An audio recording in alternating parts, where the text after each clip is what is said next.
Assalamualaikum warahmatullahi wabarakatuh. Halo kawan-kawan. Oke, kali ini kita akan bahas lagi nih menuju Pilpres 2024 sebab ada yang menarik kawan-kawan.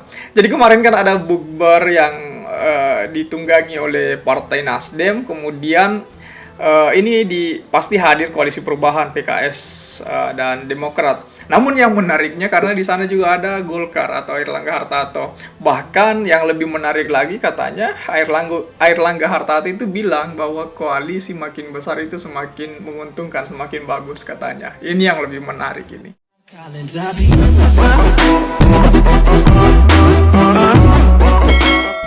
Ketua Umum Partai Golkar, Airlangga Hartarto itu hadir di acara buka bersama atau bukber yang digelar Ketua Umum Partai Nasdem, Surya Paloh. Ikut hadir di acara itu pasti dari Demokrat dan PKS juga ada di sana.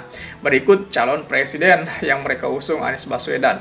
Nah, Airlangga mengelak ketika disebut kehadirannya sebagai tanda bahwa Golkar ingin masuk ke koalisi perubahan untuk mendukung Anies Baswedan. Airlangga menyebut dirinya hadir di acara itu karena diundang oleh Surya Paloh. Ketika dikonfirmasi soal kemungkinan koalisi besar antara partai-partai ini, Airlangga menjawab diplomatis itu. Dia bilang bahwa koalisi kan makin besar semakin bagus itu, kata dia itu. Nah, sebelumnya, kehadiran Partai Golkar dan Partai Persatuan Pembangunan dalam acara buka bersama yang digelar di Nasdem Tower itu Sabtu kemarin menuai spekulasi itu. Kehadiran kedua partai yang tergabung dalam koalisi Indonesia Bersatu itu diduga sebagai sinyal bergabung dengan koalisi perubahan untuk persatuan. Nah, diketahui juga Partai Golkar bersama P3 dan Partai Amanat Nasional bermitra dalam KIB, sementara Partai Nasdem, Demokrat, dan PKS itu kan tengah mengusung koalisi perubahan untuk mengusung Anies Baswedan pada Pilpres 2024. Nah, sinyal pertama datang dari Ketua Umum Partai Golkar, Airlangga Hartarto, saat ditanya ihwal peluang KIB berkoalisi dengan koalisi perubahan. Airlangga mengatakan bahwa koalisi besar pasti menguntungkan Indonesia.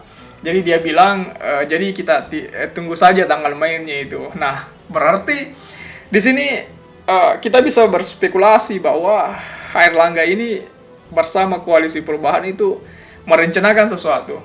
Karena dari bahasanya, jadi kita tunggu tanggal mainnya itu, ya seolah-olah akan ada kejutan di belakang nanti itu. Tapi kita lanjut dulu di sini. Usai berbuka puasa bersama, Airlangga bertemu Ketua Umum Partai Nasdem, Surya Paloh, selama kurang lebih 1 jam. Jelas ada tawar-menawar di sana, jelas ada pembicaraan perihal koalisi itu. Airlangga hanya menjelaskan, mengingat ada faktor historis antara keduanya. Mereka kan sebelum memutuskan untuk berbincang dengan mengenai masa lalu, sebelum ada Nasdem kan Paloh itu merupakan bagian dari Golkar. Paloh adalah kader Partai Golkar. Ya, dugaan sinyal kedua kemungkinan bergabungnya KIB ke koalisi perubahan diamini P3 meskipun secara tidak eksplisit. Wakil Ketua Umum P3 Rusli Effendi mengaku hanya mendapatkan sinyal senyuman itu. Yang ada baru senyum-senyum katanya. Itu kata Rusli di Nasdem Tower itu. Nah, Rusli menyebut dirinya mewakili pelaksanaan tugas Ketua Umum P3 Muhammad Mardiono untuk memenuhi undangan buka bersama yang digelar Partai Nasdem di Nasdem Tower.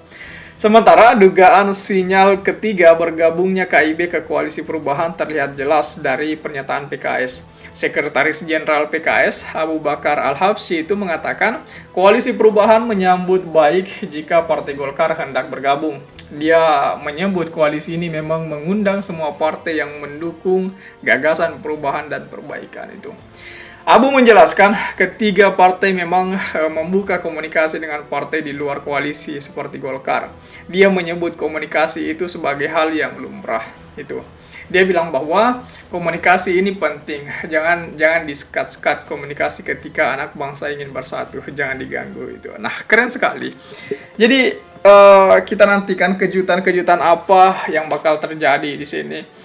Namun ya seperti diskusi-diskusi di tongkrongan juga kan teman-teman selalu bilang bahwa Golkar itu ya partai besar, Golkar itu selalu berada di belakang pemerintahan.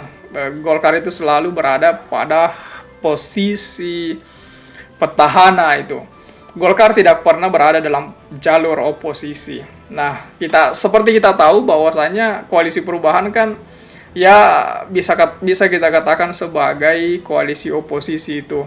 Nah, menarik sekali jika Golkar masuk di sana. Nah, kita jelas menunggu juga keputusan-keputusan apa yang bakalan diambil. Apakah koalisi ini akan menjadi semakin besar atau seperti apa?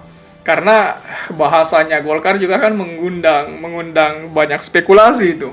Bahasanya Golkar kan dia bilang bahwa koalisi semakin besar itu semakin bagus. Nah, kemudian bahasa keduanya dia bilang bahwa kita tinggal tunggu tanggal mainnya itu.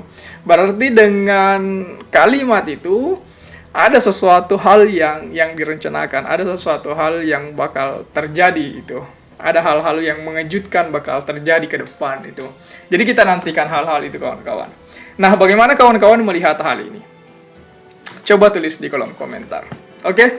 Jadi, saya pikir itu saja dulu, kawan-kawan. Terima kasih telah tiba di sini. Jangan lupa subscribe agar tidak ketinggalan pada video selanjutnya. Sekali lagi terima kasih dan wassalamualaikum warahmatullahi wabarakatuh.